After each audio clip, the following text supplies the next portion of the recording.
Welcome back to the Detailing Business channel. Well, today's video is going to be about the new detailing rig. So why do I have a new detailing rig? Well, the HHR, it's an '08.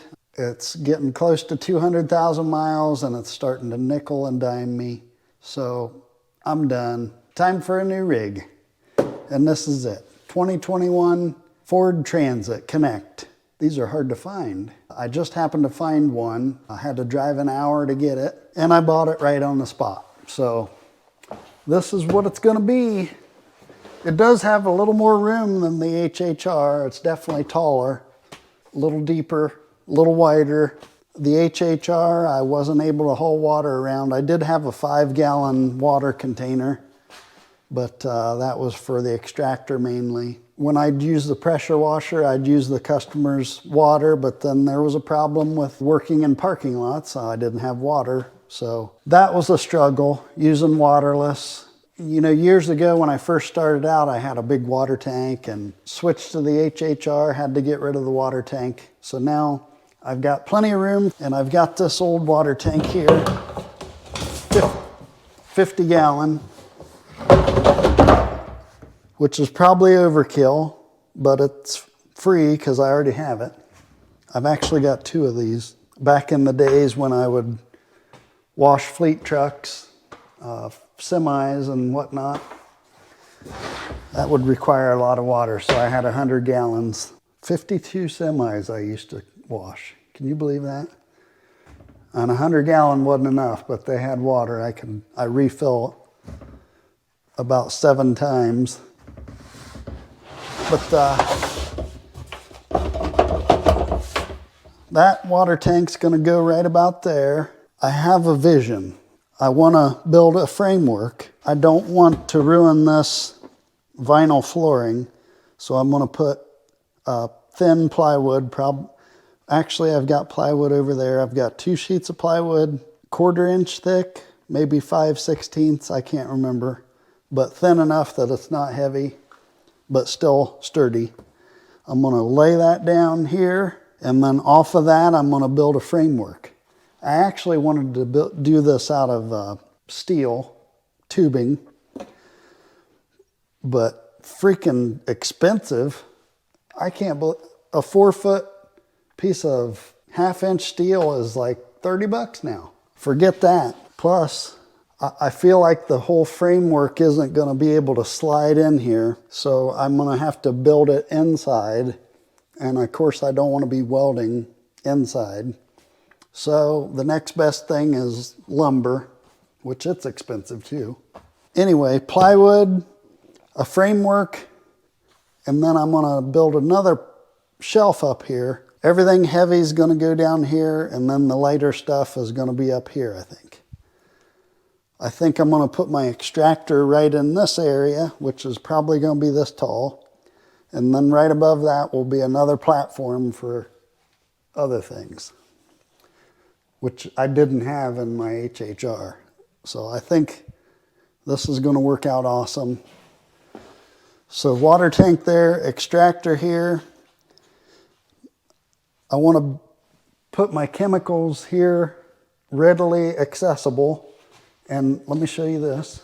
I found these years ago, but I've got 4 of these, and they're Gatorade bottle holders, but the spray bottles fit perfectly in here. And you can line them up, and when you go to work inside, you can just, put all your exterior chemicals in one, your interior chemicals in the other, waxes, spray bottles, stuff like that in the other.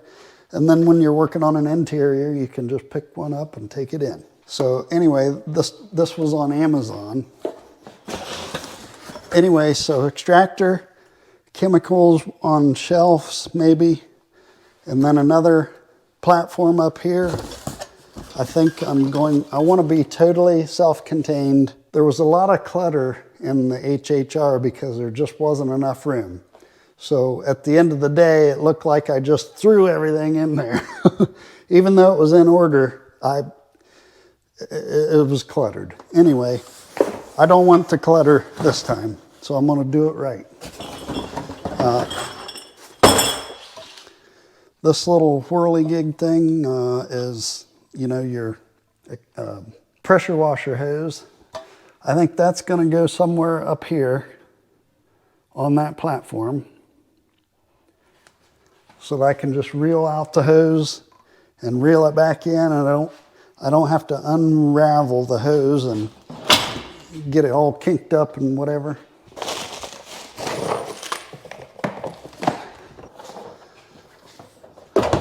This here is going to go right beside it,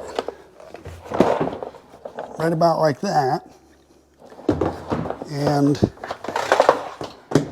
eliminate the unraveling of extension cords. This is 12 gauge. I can still use extension cords off of this, but it's going to be much simpler and more organized.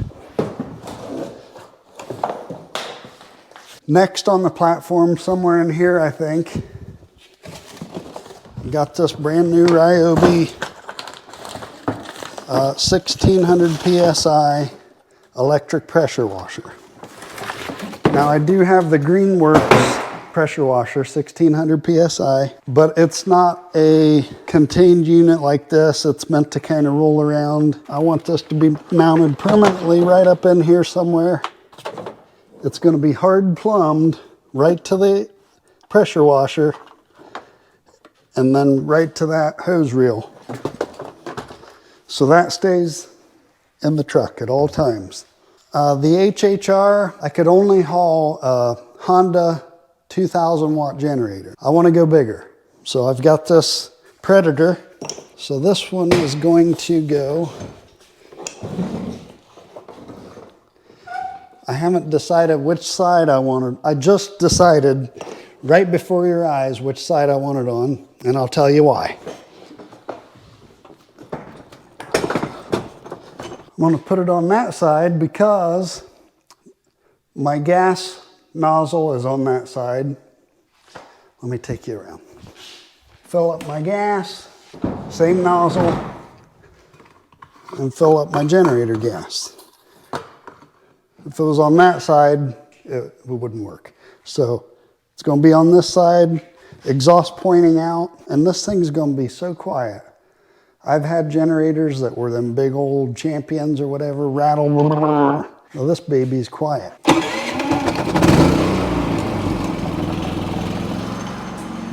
I mean, that's pretty good. We can have a conversation just right beside it. But anyway, this one's going to be semi-hardwired in. I'm not worried about fumes because I keep everything opened already anyway. What's left? Okay, so next thing is the pressure washer. Well, I can't do gravity feed because this is going to be up here and the tank's going to be down there.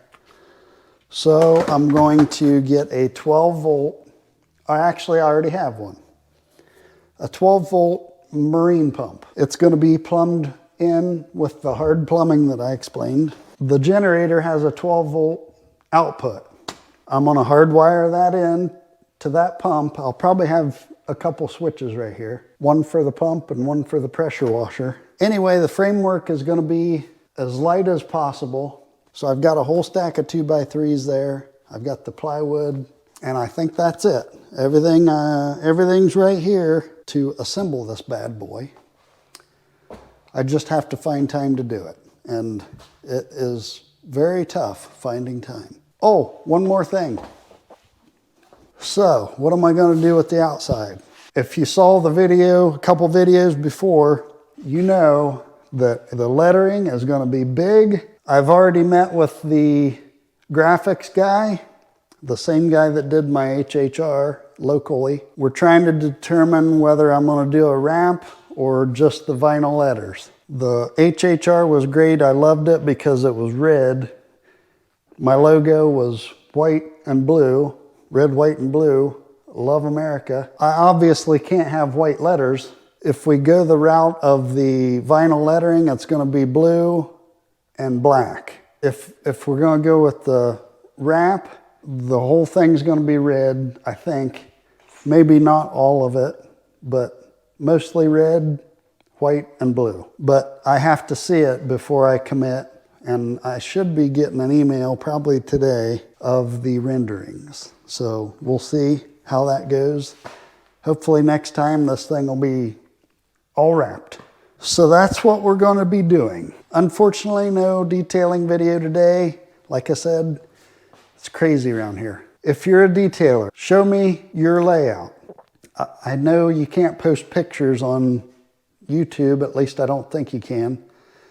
But you can post them on my Facebook page, facebook.com/thedetailingbusiness. There'll be a link to this video in Facebook. Put your comment on Facebook and give me a picture. Show me a picture of your layout. What you came up with. You know, you're probably proud of your rig. Let's see it. I want to see it. So we'll see you next time on the Detailing Business channel.